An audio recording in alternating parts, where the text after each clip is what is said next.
You see, my grandparents came to Canada from Japan between 1904 and 1906. My mother was born in Vancouver in 1911.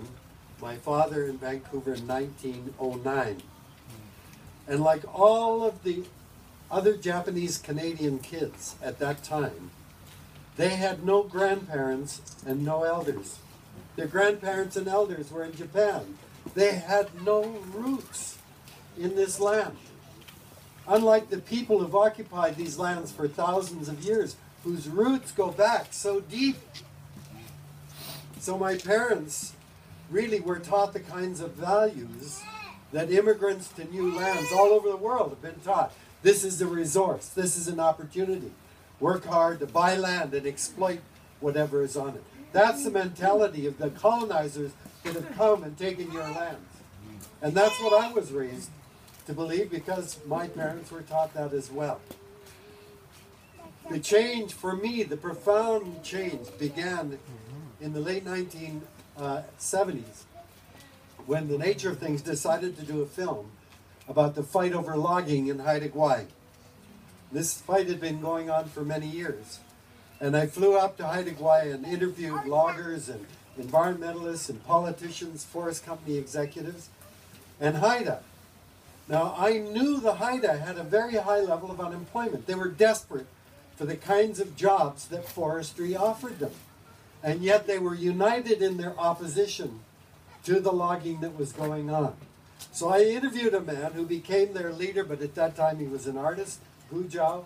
I'm sure you all know him. I said, Gu Zhao, your people need economic opportunity. They need these jobs. Why are you fighting against the logging? What difference does it make to you if the forests are cut down? You're an artist. And he said, yeah, we'll still be here if they cut the trees down. But then we'll be like everybody else. And I didn't know what he meant at the time until I thought about it. And I realized that he'd opened a window on a radically different way of seeing the world. He was telling me that to be Haida meant you didn't end at your skin or your fingertips. It meant being connected to the land, that the air, the water, the trees, the fish, all of that is what make the Haida who they are. Their history, their culture, the very reason why they're on this earth is told to them by their connection to the land. Cut the forests, and they become rootless like everyone else, like my parents and my grandparents. And that was a very profound insight that I had and gained. And ever since then, I've been trying to transmit the lessons that I've learned from indigenous people, not just in Canada, South America, in Africa, in Australia. It's the same message. The earth is our mother. The earth creates us out of the air, the water, the food that we get from the soil, the energy that comes from the sun. And so the Blue Dot Tour is really based on the understandings that indigenous people have all over the world. We've forgotten that. We've lost that in this dominant culture that is rushing to essentially strip Mother Nature of everything. And I feel so honored to get this recognition again. And in doing so, I hope it honors the First Nations teachers that have taught me so much. And let me say that what I'm trying to do now in conveying the importance of Mother Earth is I don't want to fight anymore. I'll end with this story that I got a call from the CEO of a very large company in Fort McMurray in the tar sands. And he said, could I come and see you? I said, of course, come on down. He came down the next day. And when he came to my door, I said, I'm honored that you would come. Thank you for coming here. But before you come in the door, I would like you to leave your identity as a CEO of an oil company outside the door. I want you to come in and meet me as a human being, because I don't want to fight. I want us to agree. Can we not begin with an agreement on what the most important things are to us as human beings? He was very uncomfortable when I said that, because he had come to negotiate with me as an oil company executive. So he came in, but he was nervous. And I said, let me present this. If you don't have air for 3 minutes, you're dead. If you have to breathe polluted air, you're sick.